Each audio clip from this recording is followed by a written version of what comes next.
Full speed ahead, Barcelona. Welcome to The Promised Land, a show about Manchester United and part of the 90-Min Podcast Network. I'm Scott Saunders, joined by Rob Blanchette as ever, as Man United embark on a trip to Barcelona's Camp Nou in the Europa League qualifying round, which is just it's a little bit weird to say, isn't it, Rob? But Thursday at 5:45 UK time, for a blockbuster of two of Europe's biggest clubs in a qualifying round for the Europa League last 16. Doesn't sound right, does it? No, it doesn't. And it doesn't sound right that we're off to the Spotify Camp Nou either. Like, I know the fans will be streaming their way down to the stadium to support United. But yeah, a bit odd, isn't it? Like, it's kind of nice that we're playing Barcelona because it's a glamour tie and two glamour clubs, and we are one of those, of course. It just feels a little bit weird, doesn't it, in the middle of a Premier League season where you're kind of fighting to regain your identity, but we're comfortable in the Premier League, so maybe we should try and enjoy the Europa League this season.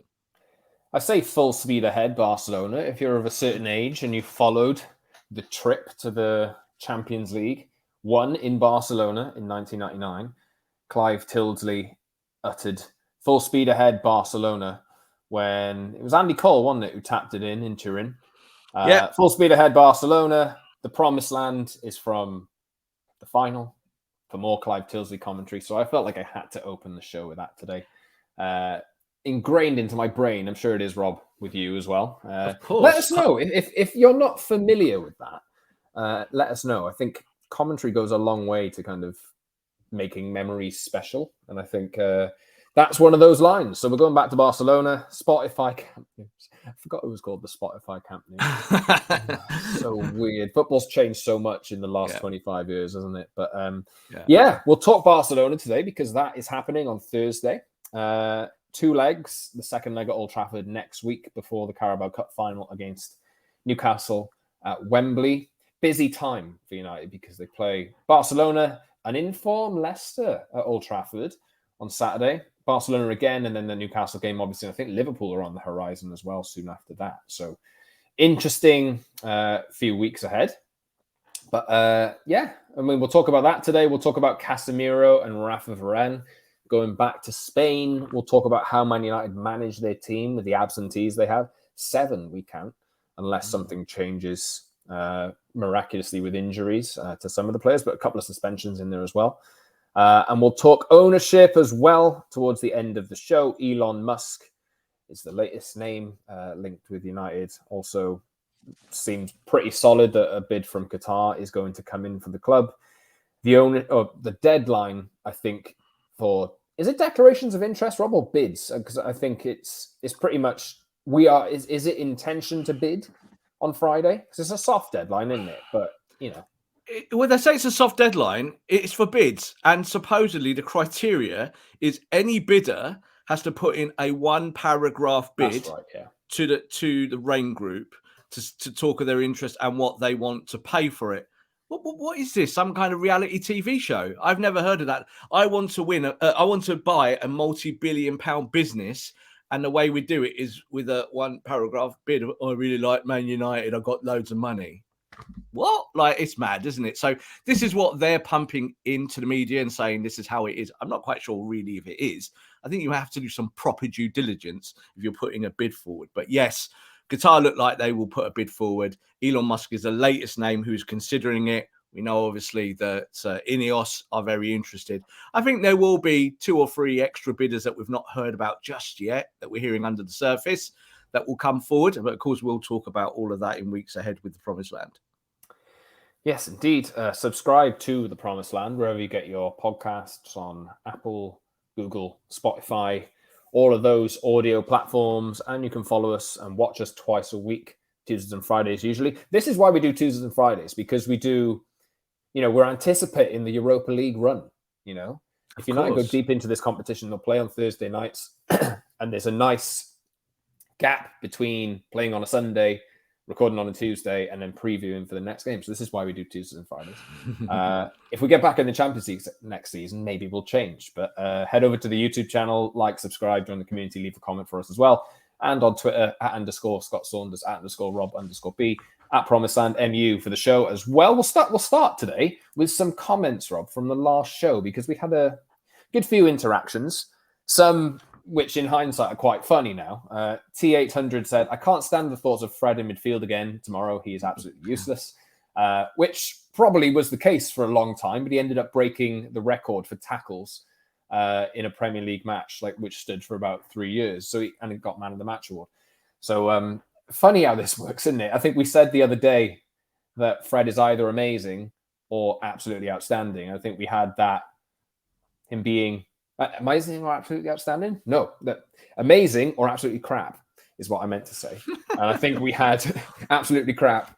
The technical term, Scott. The technical term, absolutely crap. But he was amazing for the final 30 minutes, especially against Leeds in the win at Ellen Road at the weekend. Another good show, as always, says Mehar. What are your thoughts on signing João Palhinha as cover for Casemiro? Be a good squad addition. Yeah, I'd like that. I don't know if done it last year. I don't know if he'd be cover. I think you'd squeeze him in the team somewhere, because he's a kind of player that can do lots of different things.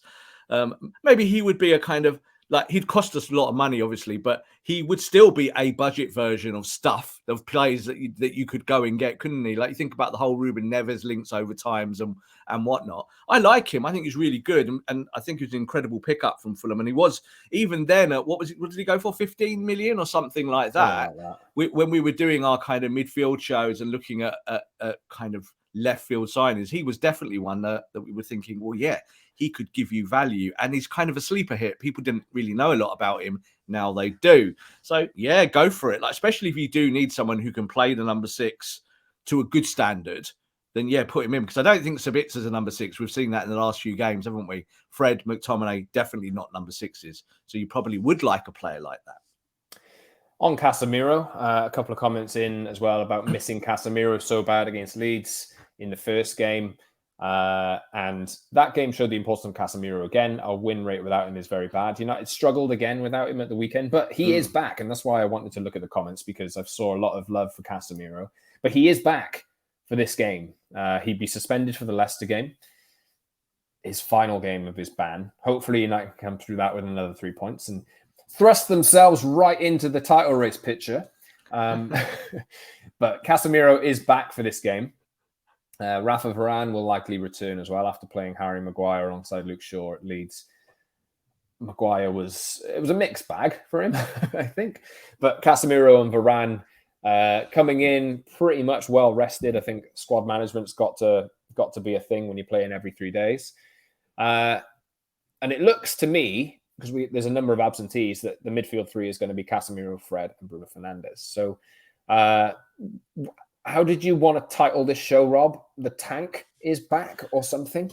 The Tank is back. So why are we calling him the Tank? Well, Marca christened Casemiro as the Tank during his Real Madrid days of being the kind of hub in the midfield of this team that just won Champions League after Champions League after Champions League. So he's always had that credibility, I think, also from the Spanish media. They understand what Casemiro is and was, especially to that Real Madrid team. Whereas I think his kind of the wider adulation for him wasn't really there. Certainly when you compare him, say, to other Real Madrid players in that midfield, like the likes of Modric's and Kroos and players like that, who always had their fan bases, around the world of that kind of player. We're seeing with Casemiro how important he is to Man United in such a short space of time. It was only really a few months ago we were doing shows about, is this going to be a £60 million bust? Is he actually going to be fit enough? Is he going to have the engine? Well, the bloke is a tank. We know that now. So that's why I wanted to put the Tank is back, because I think Man United have been missing that artillery in the middle of their midfield. It's crystal clear. There's no need to kind of do deep shows about that stuff. But it's really important that if you're going to win anything, that Casemiro is the boss of that midfield, because we see how depleted United look in the middle of the park with ball movement, ball retention, all of that stuff, when you're relying on Fred and Bruno and to an extent Sabitzer. Sabitzer, of course, suspended for this game because he had 3 yellow cards in the Champions League, so he won't be playing against Barcelona in this match. And that gives you a problem, doesn't it? Because it means that you are a little bit thinner on the ground and you've got to make maybe decisions that you don't want to make.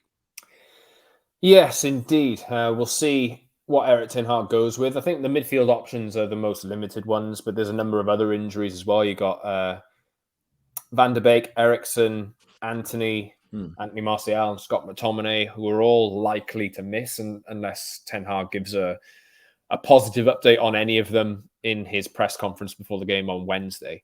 But I think he said at the end of last week that it was unlikely that any of them would be back. Also, Lisandro Martinez is suspended as well. So we're looking at a Varane, Luke Shaw, centre-back Pierre Malacia, and then Dalot or Wan-Bissaka at right back. The midfield three, as we mentioned.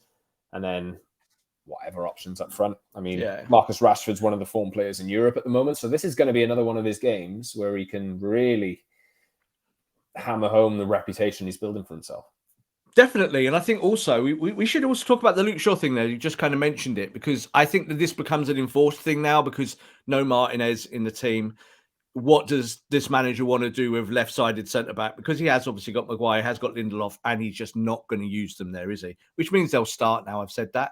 But Luke Shaw, when you take him out at left-back, what do you think, Scott? I think Man United are a much worse football team when Luke Shaw isn't at left-back. And it's so crystal clear. Like, again, you don't progress the ball, you don't push the ball.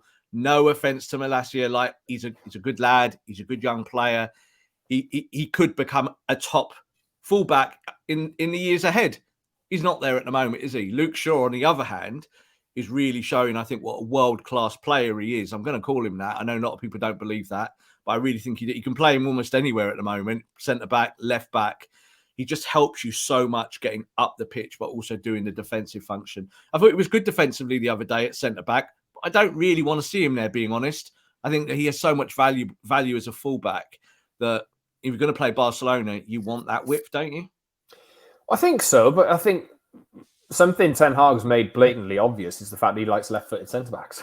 Left centre-back. All Dutch managers do. Every Dutch manager insists on it. And I get that. And it probably means you have to go and buy a left-sided centre-back in the future to make that work. But Luke Shaw can do the job. But then what do you do at left-back? That's just the problem. I think the full-back positions now are the most important in world football, because they get you going backwards and forwards. They're the ones that control that. They're your wingers. Luke Shaw, I thought, when he switched to left side there against Leeds, that was the big part of the change in the match, wasn't it? In the last 20 or 30 minutes, is that Luke Shaw got there, helped Garnacho, and United had some penetration on the left side. What do you think he'll do with... I'm guessing, like you and I think Luke Shaw's going to start and he'll go with Malacia.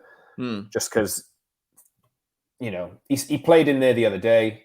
It's probably just a dry run for, a big test against the likes of Robert Lewandowski. What does that say about Maguire and Victor Lindelof, though? It says a lot, doesn't it? So, like, I'm happier just taking my, journo hat off and putting football fan hat on. I'm happier having Shaw next to Varane with Casemiro. All right with that. I think that's all right. That's the hub of your team. That's the spine, and that's good. I'm all right with that. I'm not as happy with Luke Shaw, who's kind of auxiliary centre back, kind of drifted inside, because then next to Maguire or next to Lindelof, who are both slow, and that's a problem, and then Malacia, who's inexperienced, and then on the opposite side, Dalot, who's still working his way back to form and looks off the boil so far. So, do you know what? I actually prefer Wan-Bissaka in the position at the moment. I've done shows for 2 or 3 weeks saying, for me, Wan-Bissaka is the starter. Why is Wan-Bissaka the starter? He's not as good as Dalot on the front foot. I get that. Dalot got the assist, didn't he, at Old Trafford in his first game back. Fantastic. Defensively, Dalot looks like he's regressed several months because he's working through this injury and the issues that he had. So for me, you've got Wan-Bissaka now. I think he's the starter for me. So weird how it works. It's so weird. And this is why in football, you do have to sometimes say, let's wait and see. Like, I know football fans hate that because everyone wants an opinion. But Wan-Bissaka's proven everyone wrong, and all power to him. Do you know what I mean? Because he's proving it with this manager. So, Luke Shaw playing centre-back is, again, something 6 months ago we would have all scoffed at, wouldn't we? We would go, why? Luke Shaw, centre-back? No. He can do the job really well, but I just don't really want to see him there when it affects your left side so profoundly. So I think that we will obviously Varane come back in. I think Luke Shaw is an obvious pick there on that left side. Just talking about Maguire and Lindelof, Maguire had good moments, didn't he, in the second game against Leeds? but he also had so many moments where I just wanted to kind of cry into my hands because I watch it and none of us can make him run quicker or react quicker. Yeah, he's England's Harry Maguire. He's the captain of the football club. Just sell him. Like, we're going to end up selling him eventually. That's just the way it goes. I don't think he's ever going to be a starter in this team. But that kind of leaves you open, doesn't it? Like, he had good moments against Leeds, but would I feel great about him up against Lewandowski in the middle?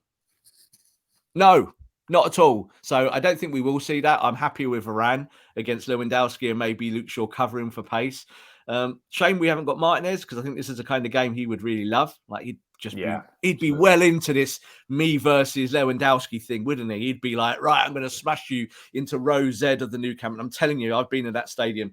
Row Z's a long way. You know what I mean? It's very, very high up. You almost need to get a kind of diverted bus trip all the way up to the top of the stadium, because it's a long way to go up there.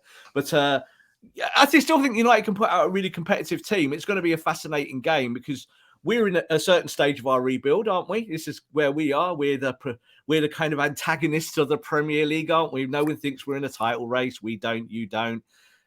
Great, but we kind of are 5 points behind Arsenal as we're speaking. The best team in the league. And here we are going into this European game against the team that are top of La Liga and are in the middle of their rebuild. So lots of storylines to kind of talk through. It's an exciting match. If you watch a lot of La Liga and want to leave us a comment on how good Barcelona are, then feel free to do so. I am no longer, and I never was, an expert on La Liga, but I feel like I know less about it nowadays than I did a few years ago. They're 11 points clear of Real Madrid. They're in a rebuild, as you mentioned. They have Xavi as manager. Things are going well. Mm-hmm. They have some potential generational talents. Gavi, Pedri, Ronald Araujo at centre-back is a unit, very good. They've got a good core. They've also got Frankie in there. So it'll be interesting to see how he's rocking up to Old Trafford next week. That'll be interesting. But what's a good outcome here? Because I think we said when this draw happened that if United go out to Barcelona, then that's fine because they have fewer games to play and they can concentrate on other competitions. The League Cup will be gone by the end of the month in the FA Cup, and then you have some midweeks to potentially rest up because United have played more games in the league than anybody else at the moment. But if they win, it's a massive shot in the arm, isn't it? So is this win-win? Yeah, or no lose, no lose. I think it's kind of, when you look at it, it's what would be a good result over two legs? Well, 1-0 on aggregate. That would be a great result. Just don't lose 6-0. I think that's yeah. Don't lose 6-0. No one wants to lose 6-0, do they? But I do also think that there is a wider picture. So obviously you want to advance. I get that. But as you've just kind of put it there, if you go to the League Cup final, say you win that, so you've got a trophy in your bag, that's going to be a tough game anyway against Newcastle. But I think when you look at this, the Europa League really is an additional thing to your wider objectives this year. Like, I still think, even though top four is not a trophy, this year, top four is essential to Man United. You've got to be in the Champions League next year just for your rebuild, just for bringing in players, just to show Ten Hag has put that progress into the team. The Europa League doesn't really show that for me. Like, look at all the teams that have won the Europa League over time. We're one of them. Not particularly that great a team. We won the Europa League. But, we lost to Villarreal as well. Also not that good a team. So the Europa League's not always a good barometer of how good a side is. You know what I mean? It's just like a... It is a very nice trophy, though. It's a nice trophy, a lovely big vase that you can put on the side there and put stuff in. Lovely, great trophy. But the best trophies are those big two, the one with the big ears, and of course the Premier League. So I don't know. I think for this match, it's more a case of just pitting against the two teams in their projects of where they are today. Because we feel good about Man United, don't we? But even if you lose this game, I don't think that takes any of the gloss off. Not really, because Barcelona are doing well in La Liga. You just said there, do people watch it? La Liga is still very popular. It's just not the competition that it was back in the Galactico days. Like, it just isn't. It's a different kind of competition. It's not as good. But I think you've still got to give Barcelona credit. They've done well under Xavi, or as I like to call him, the poor man's Paul Scholes. And he's showing that at least he's got leadership qualities, because I think there was a big question mark over him when he took over the football club. It's kind of a little bit like Solskjaer, isn't it, taking over at United? It's like, can he do this job? Well, eventually that might be no. But at the moment, they're doing okay. And I always think the Lewandowski thing is always an interesting narrative, because is he the best number 9 in the world now, remaining with Ronaldo now on his permanent holiday in the Middle East? I would probably say he's up there. Haaland, of course, as well. But Lewandowski maybe is a traditional number 9 out there who's going to try and score the goals to beat Man United. Interesting. I really don't know what to expect. And it's kind of nice, actually, kind of going into a game where you kind of just get a measure. And that's how I've approached a lot of games this season. I think when we were going into the game against Arsenal a few weeks ago at the Emirates, I didn't really expect to win. But at the same time, I thought this would be a nice measure of the progress. We learned that Casemiro is a massive miss. Be great he'll play tomorrow or on Thursday. It'd be great to have him in there. A good test of how far Man United have progressed so far. And obviously, if they can get a draw, I think the favourites tag swings in United's favour in the return. But we'll see. I think we can beat them at the Nou Camp. I really, really do. They haven't lost at the Nou Camp this season, apparently. Well, this is it. And I think, again, in this scenario, the pressure is on Barcelona, because they're top of the Spanish league. We're not top of the English league. They're the team that have got a Lewandowski at number 9. We debate every week about what Man United need to do with the striker. But I do think pound for pound across the team, United are probably as good as Barcelona. Like they are. So I don't feel any kind of fear going into this, and I don't think any Man United fan should. But I also think that kind of you got to, if you look within, you can go to Nou Camp and just think, well, do you know what? We're really good at counter pressing. We're really good at playing on transition. Marcus Rashford is the best player in the world at the moment, bar none. Can you go and hurt them if you say to Casemiro, get in there and destroy their midfield? I do believe Busquets isn't playing. Yeah, I think he's out. And he's obviously a sliding scale of importance to Barcelona now as he's got older. Obviously, they will move away from him. But of course, Frankie de Jong will be there.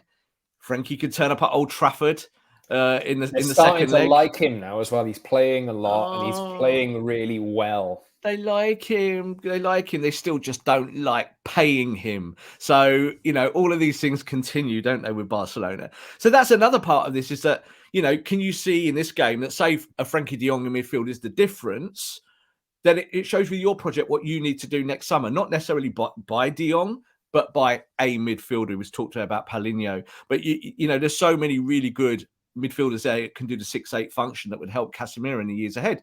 Of course, you're missing Eriksen as well. I think we all agree Man United can't pass the ball nearly as well without Christian Eriksen in the team. So that's a big loss. But let's see what Frankie does, because I think he'll be quite keen to show, not Man United fans, but to actually show why he stayed at Barcelona and why Man United missed a trick by not completing that deal. Because let's be honest, Scott, they'd put some more readies on the table. They might have got de Jong done. They might have done. They just didn't want to go higher than that price tag that they had for him. And Barcelona, of course, spent the whole period of that just trying to con everyone, didn't they? Just like, oh yeah, he's worth this much. We don't want to sell him. Do you want to buy Frankie de Jong? To literally the whole of Europe. So let's see how that one goes. Yes, indeed. Some optimism. Just checking. Absolutely. Oh, Araujo is also suspended, by the looks of it. There we go. Or no, that's a La Liga suspension, unfortunately.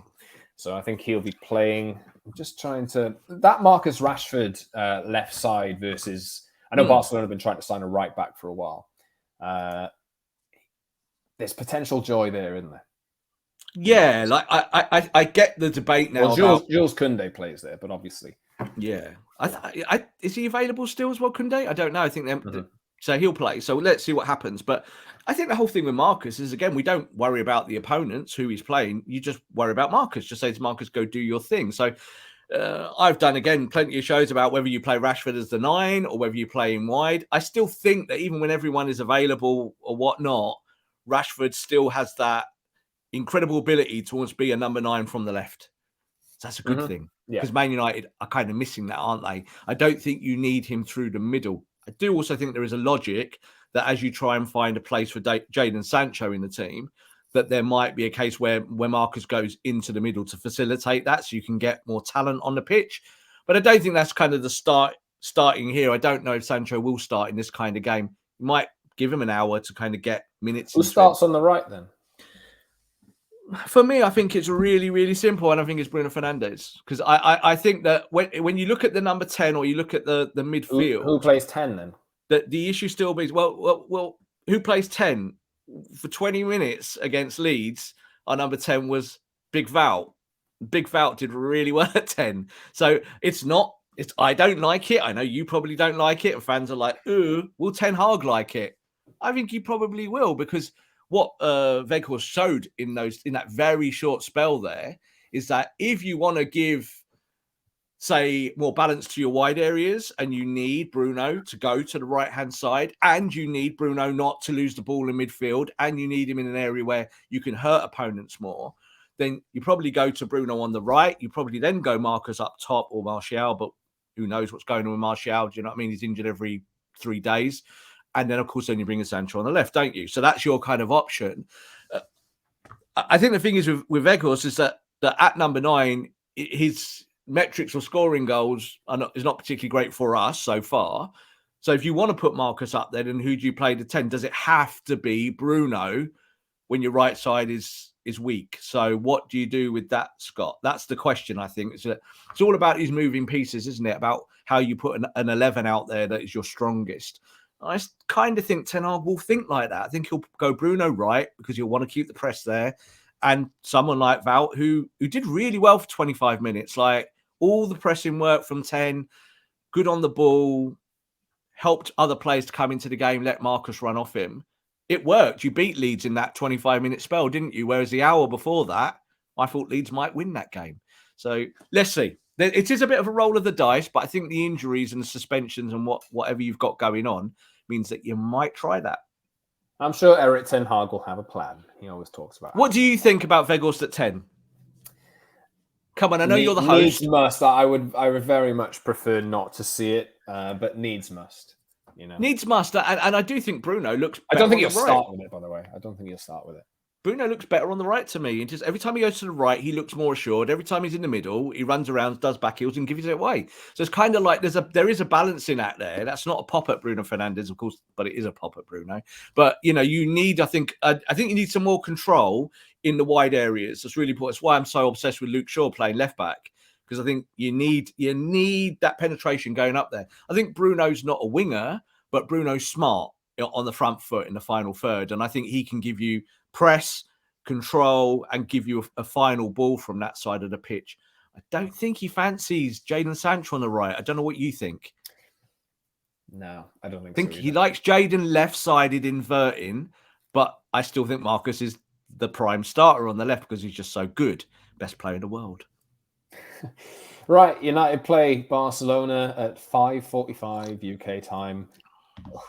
Thursday. The return leg, at least, I think it should be in the later bracket at Old Trafford next week under the lights, etc., etc. Yes, so we'll see what happens. We'll be back on Friday to record another show in the aftermath of that, but we'll end today's show with a bit of ownership chat. Now, the ownership deadline for bids or for submissions is Friday. It seems very much as though there will be a bid coming in from people in Qatar. Elon Musk's name has been linked with a potential takeover. I don't know how much credence there is to that.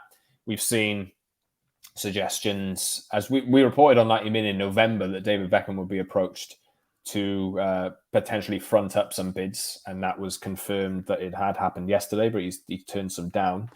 And as yet, there is no David Beckham fronting these bids as yet. And as you mentioned, Rob, there's probably other parties that we don't know about yet that could enter the mix. Just going back to the comments from the last show, because Rob, you said your bit on Qatar. Matt saying, have to agree with Rob on Qatari ownership. I want the club to grow and win in the traditional way that we've done in the past. Yes, we have money, but much of it was earned by the brand and by victories. I don't simply want to splash money around for players. I love Ten Hag and the direction the club's going. I hope we can get some reliable and legally clean owners. I don't know. Is there anyone who's going to be able to offer that? We're in a difficult position. Connie Ever After also commented and said, means a lot to hear you mention that, Rob. It's hard even going to games as a trans person. I've had to stop coaching, and I don't blame anyone for getting excited about the future, but it's hard to hear fans celebrate people who would have me arrested at the least. Of course, we want success. Of course, it would be nice to see us supporting them in the same way Pep has been, but let's not sell our soul. And then there's suggestions as well of not caring about what the ownership is, as long as there's money, as long as the debt is cleared. Jim Ratcliffe is in the mix, but we've seen suggestions that I think the debt that United are under will be transferred to Ineos or something along those lines. So, can we win, Rob? No, I don't think we can. Look, I totally agree. I think all billionaires have some kind of dirt on their hands, of course. And we've said that, haven't we, in the past when we talked about Jim Ratcliffe, we talked about Ineos and environmental policies and whatnot. All of that stuff is important, but there is a big difference between being state-owned and privately owned, and that's kind of where I draw the line. That's why I talk about it in the way that I do. I still can't get over the fact, when we talk about potential Middle East ownership, that this is not about people from the Middle East. This is not about the race, the creed, or any of those things. This is about potential owners who back legal policies in their own country to oppress gay people, to oppress women, to oppress all sorts of sections of society through the name of religion or whatnot. Yeah, that's what happens. I just don't want to spend the rest of my career, Scott, talking about Qatar and all of that. Look at the World Cup. We had this, going into the World Cup, we had to speak about these things all the time. We are football journalists. We want to talk about football. But unfortunately, when political entities buy you, it then becomes about politics. So it's a different conversation. You just said there from one of the comments there, as I said, at Old Trafford, I stand next to all sorts of people, gay people, trans people, women, all across the board. What do you say to all those season ticket holders that have supported Man United their whole life and then have owners that oppress them?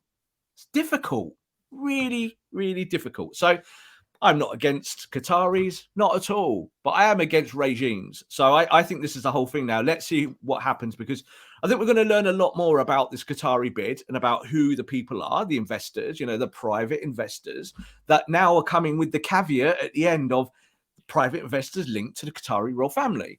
So that bit is now coming out. Whereas I think when the story broke and we spoke about it, members of the press didn't want to put that last bit in there because the story was all blue skies about, let's say that they're going to be taken over by private investors from the Middle East. Great. Well, let's learn a little bit more. That's what all I'm saying now. Let's see who the next owners could be. Elon Musk, talking about him, we've just said the Spotify new camp. What do you think about the Twitter Old Trafford? Tesla Trafford or something. Oh, yeah, that could be it, isn't it?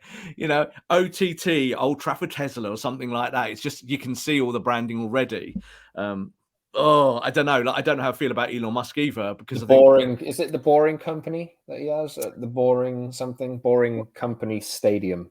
Yeah, well, look, if you look at Elon Musk as well, Elon Musk owns Twitter, bought it for 44 billion, but actually the second biggest investor in Twitter now, because of Elon Musk, is Saudi Arabia. So, again, there's all these things kind of all mix in. I know we kind of get all uppity about it and about who owns what and one thing or another, and should it be owned by the West or owned by the East? I don't care for that debate. I'm not really interested in that, whether the owner's American, South African, English, Qatari. That's not the debate. It's about whether Man United are going to get pinned to this regime. And I think they will be, Scott, especially the way that people look at Man United anyway.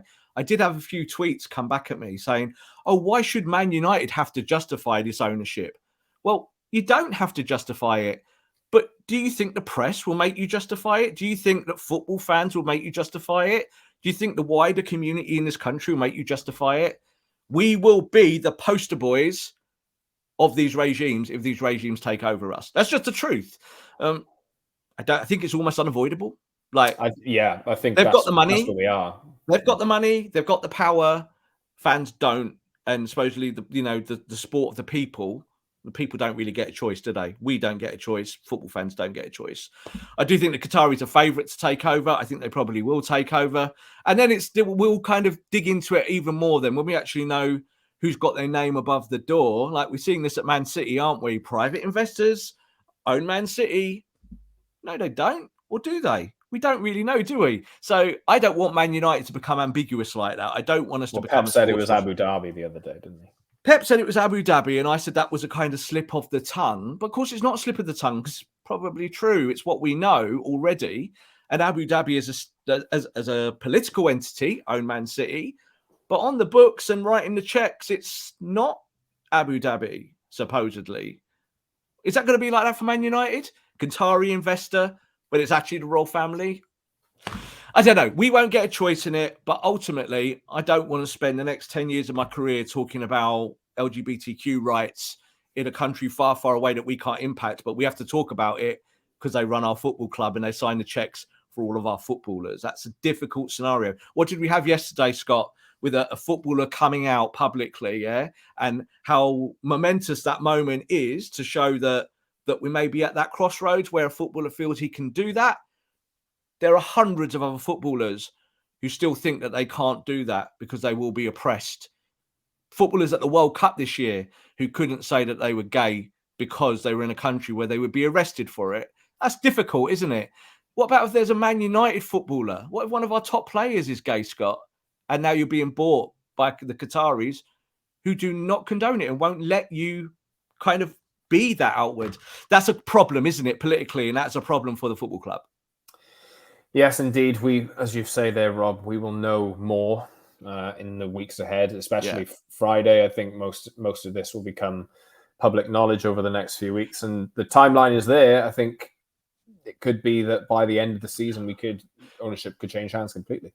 Can I just add one more thing about Jim Ratcliffe? Because a lot of people are like, oh, your boy Jim, you love Jim. It's like, well, no, I don't love Jim Ratcliffe at all. You know, I'm not into like chemical companies, definitely not. But I do think with the whole thing with Jim Ratcliffe is that Jim Ratcliffe is not a state. That's the first thing. And people have been tweeting me, just do not get that. They're like, oh, Jim's probably got dirt in his hands. Yeah, I do think he probably has. But he's not a state. Someone said, oh, he's a Tory party donor, Rob. Like, you won't like that. I'm like, well, no, I probably wouldn't like that. But he's not the Tory party. Like, he's not the government of the UK, is he? So I wouldn't advocate any government ownership. This is my kind of standpoint on it, just personally. And that's how I kind of feel about the Middle East as well, because I do think that these sports washing projects, these owners have wider mandates than football. And that's a problem to me. I do think that when they buy a footballer, are they buying it to win a football match? Or are they buying it to show how powerful they are? That's not a good reason to buy footballers for me. And get the Glazers out. Still want them out, obviously. Would love to see them gone. I just want us to have the right owner. I just don't know who that is, but I know who it probably isn't. Is there a right owner? Is the question. Not really. Like, they're not in football. Like, you know, as I just said, we all use Twitter every day. And I said the second biggest owner of Twitter is Saudi Arabia. So people could say to all of us, we're all hypocrites if we don't like that. You know, we don't like the money flowing from the Middle East from regimes that we don't agree with. So, you know, it's the state own that. The state own Newcastle, but supposedly they don't own Newcastle. So, yeah, there isn't a right owner like that. But I do think that there is a whole big long list of wrong owners. But football has the problem with that, Scott. This is up to the Premier League now, Scott, to protect Manchester United. It's up to the Premier League to have a fit and proper persons test that means something. Because at the moment, it doesn't mean anything. There is a white paper on its way in the next few weeks, I believe. I can't remember exactly when that is, but... yeah, obviously there's a lot of talk around Man City's ownership at the moment, Newcastle's ownership, Chelsea's ownership, the amount of money that they've been spending. Like you say, Rob, it's on the Premier League, right? To maybe even the government to kind of look into this and make sure that it's run properly. Absolutely, it's on the Premier League, and also, like, again, like I get how Man City fans, there's again a whole load of Man City fans that just don't care. You know, they've won these trophies, they feel good about the last 10 years. I wouldn't take that away from them. But if you now get to a point where that ownership is rebuked because of what they've done, then you lose that, don't you? You do. Historically, all those great feelings you had get wiped out if you lose those trophies. That's a problem. I don't want Man United to be put in that position, Scott. I think Man United have big enough revenues, can look after itself. And if we have an owner that just lets us do that without any debt, Man United can compete at the very highest level. We can still buy the best. We can still go out there. We might not have as much money as these owners from the Middle East and other parts of the world. And Russia have done it, haven't they? America still does that. They pump money into clubs to kind of show their power. We just need an owner that lets us get on with business, because Manchester United is a big enough football club on its own. It does not need a kind of help up that, say, Newcastle do. Newcastle need that. They need that leg up, because for 50 years, they've not been able to win a trophy. So Man United, I don't think, are in that position. We've said that before. I think we'll stick to that. That's how I kind of feel about it. I just want an owner that lets us run our business properly. Yeah, like you say, if there's anything that we've learned over the last 10 years, when United have been throwing hundreds and hundreds and hundreds of millions of pounds at things, signing Paul Pogba, signing these massive, but I know they had a big expensive summer last year, but what gets you to the top of the league? Looking at Arsenal, right? They have a front three at the moment that costs £6 million. You know, a front three that costs £6 million. And also, Scott, like, the thing is, we've spent as much money in the transfer market as Man City over a period of 10 years. We've spent the same money. So it doesn't show that a consortium from the Middle East or royal family or whatever you want to call it can actually have more success because of that money. It just means the people that own you, if they're rubbish, like the Glazers, and the recruitment is bad, that you're in trouble, aren't you? Say the Glazers have got their recruitment right. Would we now be saying, well, the Glazers are actually good owners? I don't think we would be. We're against the Glazers in whole because of the debt that they put Man United in. So for me, Scott, this is about the health of my football club. That's how I feel about it. I want to feel good going to Old Trafford. I don't want to sing owners' names. I'm not interested in ownership that way, like, really not. But I also, you know, I don't also want to defend the indefensible just because I want to see my team win a football match every week. Like, that's tough. That's a tough gig. We will see how things unfold in the next few weeks. As I mentioned, Friday is the deadline to get your one paragraph in, and we'll see how it unfolds. But what Elon's going to be? Elon's going to be like... Elon's going to tweet it. Elon's going to say, I'll tweet in 140 characters, but that's okay, because now you get 4,000 characters. So I can write 7 paragraphs or whatever it is. So Rob's definitely taking advantage of that. By the way. I will eventually. I'll have to, won't I? You know, it's better than doing a big long thread, but I don't agree with that either. I'd rather just keep it as it is. It kind of works as it does. But Elon Musk as owner would be some kind of weird dysfunctional reality TV show, wouldn't it? Like, it would be like, oh my God, like I can't even talk about it. I just feel like we don't need to yet. We don't need to yet. Can you imagine the Twitter Reds? That's what we'd be called, the Twitter Reds, tweeting our way to success. We'll see. We'll wrap up here. You can subscribe wherever you get your pods, Apple, Google, Spotify, etc., and watch us Tuesdays and Fridays on YouTube. So head over to the channel, like, subscribe, join the community with us, leave a comment. Plenty of comments coming in on recent videos, and if we keep getting loads, we'll keep reading them out. And follow us on Elon's Twitter as well, @_Scott Saunders, @_Rob_B, @PromiseLandMU for the show as well. And a top 50 podcast on Apple. We should talk about. We should end with that. It. Get us to the top of the list. Top 50 on Apple now for all football podcasts in the UK. So thank you for that, for everyone who's listening to us on Apple. I know we always plug the YouTube side of it, but I know a lot of people love to listen to our podcast, you know, on their earphones there when they're going to work on their Apple devices. Maybe we'll be the Apple Old Trafford one day. Who knows that? Maybe they want to come in with a bid. That might be a thing in the next week or two. But just thanks to everyone that kind of listens to the show on those formats. Yes, indeed. We'll be back with another one on Friday after United play Barcelona at Spotify Camp Nou. Thanks, Rob. Thanks, everyone, for listening. We'll see you soon for another Promised Land.